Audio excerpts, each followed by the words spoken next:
হাদিসের মধ্যে জাল হাদিস রয়েছে, 2.25 লক্ষ হাদিস আছে জাল।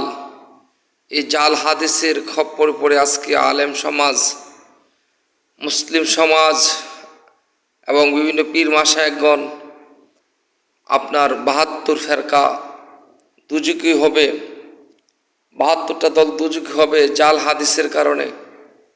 73 দলের মধ্যে এক দল জান্নাতি আর 72টা দল দুজকি হবে, কারণ জাল হাদিসগুলি মানার কারণে। যে হাদিসগুলি কোরআনের সাথে বিরুদ্ধে যায় ওই হাদিসগুলি এই ঝাল। 6 লক্ষ হাদিস হইতে ইমাম বুখারী রহমতুল্লাহ আলাই মাত্র 2761টা হাদিস গ্রহণ করিয়াছেন।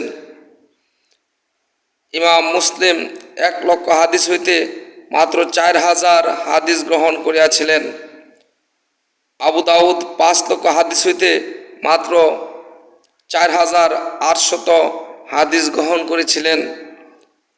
ইমাম আহমদ ইবনে হাম্বল প্রায় 10 লক্ষ হাদিস হইতে 30,000 হাদিস গ্রহণ করিয়াছিলেন।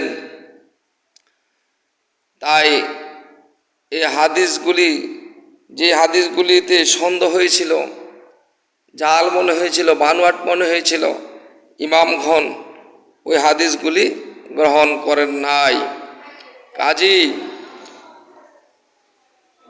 আল্লামা জালালউদ্দিন সুয়ুতী রহমতুল্লাহ আলাইহি বলেন, আমিরে মুআবিয়ার ফজিলতে বা শানে প্রচলিত হাদিসগুলি হলো মৌজু।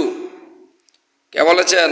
আল্লামা জালালউদ্দিন সুয়ুতী রহমতুল্লাহ আলাইহি বলেন, আমিরে মুআবিয়ার ফজিলতে বা শানে যে প্রচলিত হাদিসগুলো, এই হাদিসগুলি হলো মৌজু।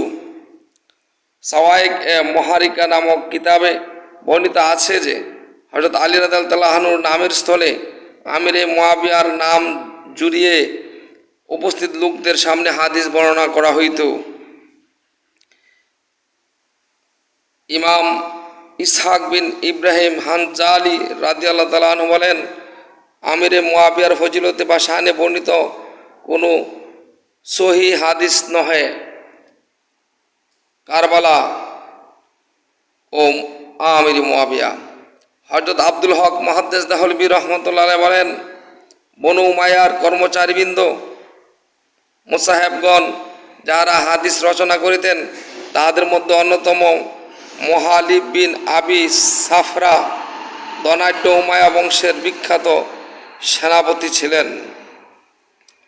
কাজী জাল হাদিসগুলি সৃষ্টি হয়েছে উমাইয়া শাসন আমলে, আব্বাসীয় শাসন আমলে জাল হাদিসগুলি তৈরি করা হয়েছে।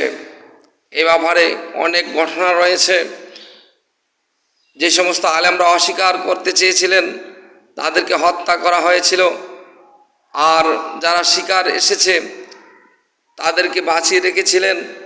অতঃপর জাল হাদিসগুলি রচনা করে ওই বাকি সমস্ত আলেমদেরকে পরবর্তীতে হত্যা করা হয়েছে। কাজী আলেম সমাজ, মুসলিম সমাজ আজ 73 দলে বিভক্ত।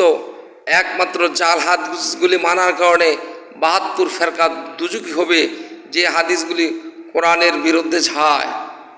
বন্ধুরা আমার, কোরআনে তাজিম ইশারার কথা উল্লেখ করা হয়েছে। হাদিসে তাজিম ইশারা আমার নবীজি গ্রহণ করেছেন।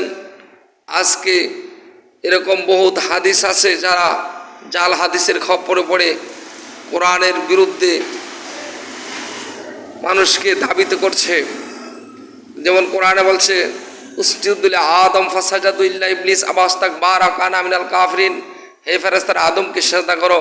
আজাজিল অস্বীকার করেছে, অহংকার করেছে। আল্লাহ বলছে ওয়া কানা মিনাল কাফিরিন, তোমাকে কাফেরদের দলভুক্ত করে দেওয়া হলো। ওয়া কানা মিনাল কাফিরিন, এটা বহু বচন জমাসিকা।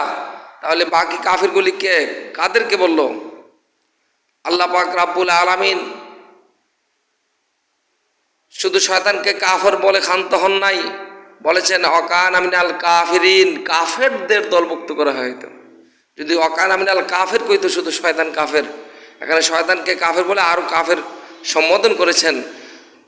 এখন আপনাদের কাছে আমার প্রশ্ন, ওই সময় আর কোনো কাফের ছিল না। আল্লাহ পাক, ফেরেশতাগণ, হযরত আদম আলাইহিস সালাম ফেরেশতারা আদম আলাইসাল্লামকে সেজদা করলো, হয়তো আদম আলাইসাল্লাম সেজদা গ্রহণ করেছেন, আল্লাহ পাক অর্ডার করেছেন, হুকুম করেছেন, আদেশ করেছেন, আল্লাহর হুকুম ফরজ। তাহলে ওই সময় আর বাকি কাফের ছিল না। বাকি কাফেরগুলি কাদেরকে বলল? আপনাদের কাছে প্রশ্ন রাখলাম, বাকি কাফেরগুলি কারা? এজন্য আল্লাহ কোরআনে বারবার বলেছেন, ওয়ালা তাত্তাবিউ খুতুওয়াতাশ শয়তান, তোমরা শয়তানকে অনুসরণ করো না, ইন্নাহু লাকুম আদুব্বুম মুবিন, নিশ্চয়ই শয়তান তোমাদের প্রকাশ্য দুশমন। সূরা ইয়াসিনের মধ্যে আর অন্যান্য সূরার মধ্যেও রয়েছে। কাজী আল্লাহর অর্ডারের বিরুদ্ধে যারা যাবে, এই আয়াত দ্বারা দেখেন কত মানুষ শয়তান, জিন শয়তান, কাফের, যে সমস্ত শয়তানরা আদম সেজদা মানে না, পীর মুর্শিদকে তাজিমি সেজদা করলে শিরিক বলে, এদেরকে আল্লাহ পাক কোরআনের ভাষা সূরা বাকারার 34 নম্বর আয়াতে ওয়াকানা মিনাল কাফিরিন আওতাভুক্ত করেছেন। শুধু তাই নয়, সূরা সোয়াদের 85 নম্বর আয়াতে শয়তান এবং শয়তানের অনুসারীদেরকে সতর্ক বাণী আল্লাহ পাক কোরআনে জানিয়ে দিয়েছেন, লা আমলা আন্না জাহান্নামা মিম্মান তাবিয়াকা মিনহুম আজমাইন, হে শয়তান, তোর দ্বারা, তোর অনুসারীদের দ্বারা আমি আল্লাহ জাহান্নাম পরিপূর্ণ করব। আজমাইন মানে শয়তানের অনুসারীদেরকে সহ। লা আমলা আন্না জাহান্নামা, জাহান্নামটা কী করবে? পরিপূর্ণ করবে। তাহলে বোঝা গেল শয়তান এবং শয়তানের অনুসারীদের দিয়ে জাহান্নামটা পরিপূর্ণ করবে। সূরা সোয়াদ 85 নম্বর আয়াত। তাহলে শয়তান যা করছে তা যদি সে মানুষ করে বা জিনের মধ্যে করে, এরাই জিন শয়তান মানুষের মধ্যে করলে এরাই মানুষ শয়তান। অবাধ্য জিন, অবাধ্য মানুষ যারা নবীদেরকে মানে নাই, ওলিদেরকে মানে না, কাজী এরা হলো মানুষ শয়তান এবং জিন শয়তান। সেজন্য সূরা নাসের মধ্যে বলেছেন, মিনাল জিন্নাত ওয়ান নাস, জিন শয়তান হইতে, মিনাল জিন্নাত ওয়ান নাস, এবং মানুষ শয়তান হয়েছে আল্লাহর কাছে পানা চাই। শয়তান দুই ভাগে বিভক্ত, একটা মানুষ শয়তান, একটা জিন শয়তান।